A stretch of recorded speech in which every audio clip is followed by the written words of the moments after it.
no início de junho e afetou 20 milhões de pessoas necessitadas, com autoridades americanas dizendo que encontraram grandes quantidades de ajuda alimentar à venda nos mercados locais.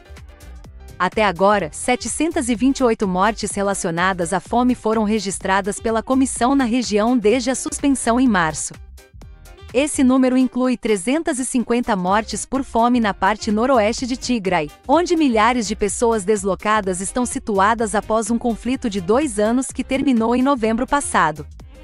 Em 14 de junho, a ONU disse que o número de crianças internadas em hospitais em Tigray devido à fome aumentou 196% entre abril de 2022 e abril de 2023. O economista político Yared Zelek disse à RT na quarta-feira que é uma questão política, não humanitária.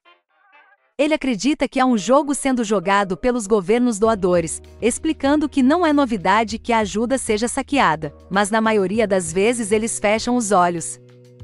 As pessoas que precisam de ajuda precisam ser apoiadas, e ao mesmo tempo, o dinheiro da ajuda não deve ser usado como ferramenta política ou para enriquecer funcionários corruptos. O primeiro-ministro do Camboja, Hun Sen, ordenou que 500 soldados com 200 armas antiaéreas fossem posicionados na fronteira com o Vietnã em meio a repetidas incursões de drones não identificados no território do país do Sudeste Asiático.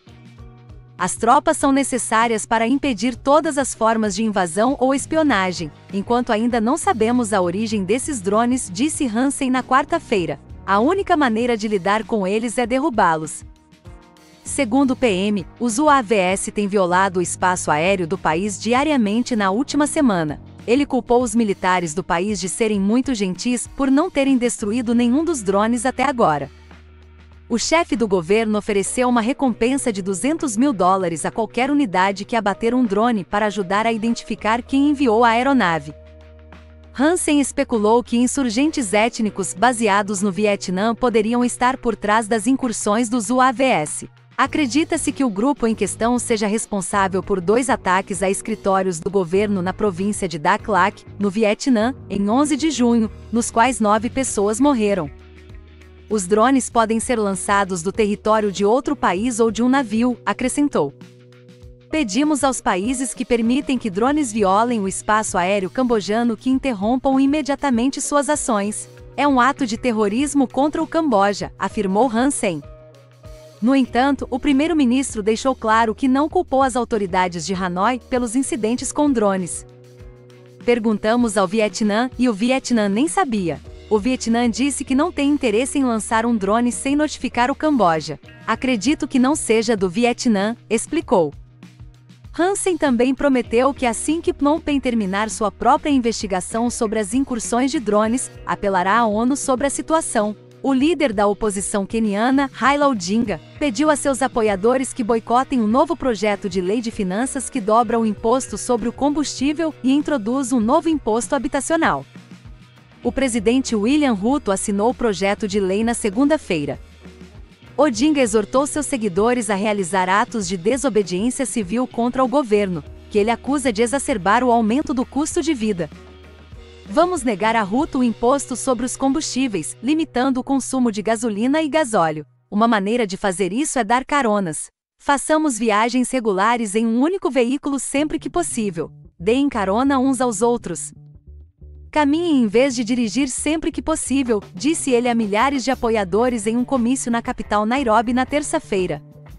A Lei de Finanças 2023 foi aprovada pelo parlamento queniano na semana passada. Entre outras coisas, aumenta o imposto sobre o combustível de 8% para 16% e impõe um imposto sobre a folha de pagamento das empresas para financiar um novo programa habitacional. O governo queniano diz que o aumento de impostos é necessário para estabilizar as finanças públicas e pagar a dívida. Parte da população, no entanto, disse à VNS que é contra a medida e teme que prejudique um número significativo de pessoas, além de derrubar a economia. Enquanto isso, o analista independente Ken Boziri disse à RT que o Quênia deveria parar de depender da ajuda externa e se esforçar para ser mais autossuficiente. O país pode gerir a importação de alimentos através de pequenas empresas, e isso vai aumentar a base tributária para que o governo receba dinheiro, argumentou. Mais de 150 pessoas foram detidas nos subúrbios de Paris e cidades em toda a França, enquanto os tumultos provocados pela morte de um adolescente em um tiroteio policial continuaram na madrugada de quinta-feira. Os protestos começaram no subúrbio parisiense de Nanterre na terça-feira, mas desde então se espalharam para outras grandes cidades, incluindo Toulouse, Lille, Lyon e Nice. Os manifestantes bombardearam a polícia com fogos de artifício, incendiaram contêineres de lixo e incendiaram vários carros. Jornalistas locais relataram que coquetéis Molotov e pedras foram